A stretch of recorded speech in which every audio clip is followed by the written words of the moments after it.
Une autre erreur fréquente qu'on voit en dénouement corporel, c'est de ne pas suivre le mouvement corporel là où il veut aller. Donc, imaginons que, et ça c'est peut-être un des cas de figure qu'on voit le plus fréquemment, c'est que j'ai l'impression que ça veut s'agenouiller.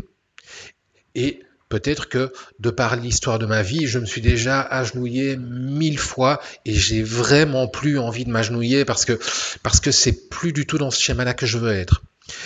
Eh bien, en fait, il faut bien se dire que le mouvement corporel ne veut rien dire, il n'a aucune signification en soi.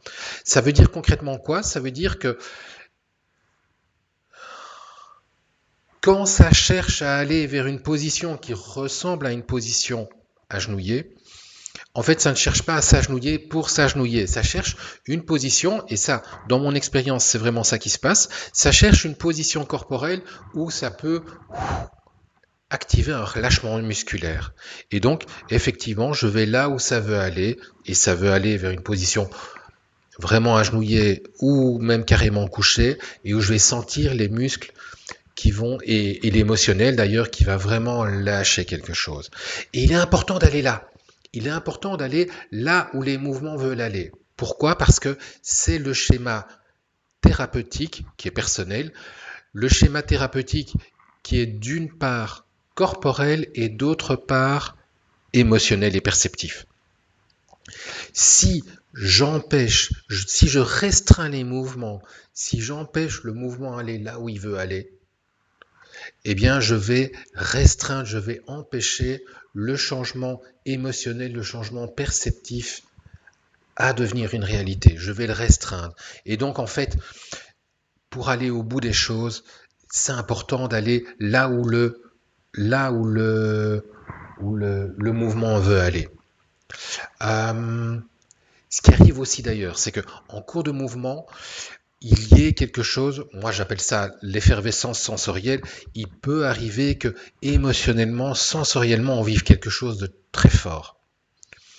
Euh, ce que j'ai ce que je dis communément à ce moment-là, c'est que quand on traverse le désert, c'est mieux de ne pas s'arrêter.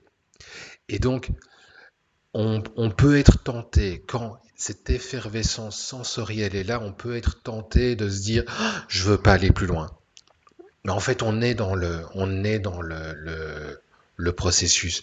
Et donc, en s'autorisant à aller jusqu'au bout, en autorisant le mouvement à aller au bout de là où il veut aller, on va terminer cette traversée du désert. Cette traversée du désert qui va prendre directement 3, 4, 5 minutes peut-être.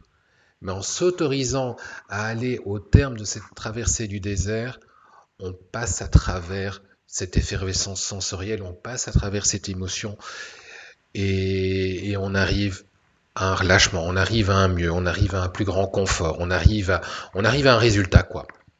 Voilà, voilà.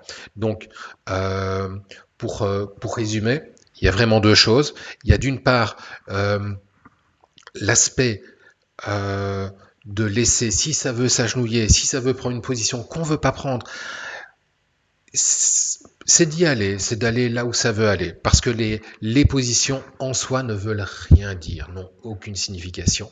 Ça, c'est le premier point. Et le deuxième point, c'est que s'il y a une effervescence sensorielle, s'il y a quelque chose de fort qui est vécu en soi, eh bien, en fait, on peut passer à travers. Le mental, il fait quoi? Le mental, il veille à notre sécurité et il est juste dans l'observation de ce qui se passe dans le corps. Voilà, voilà. Bon dénouement.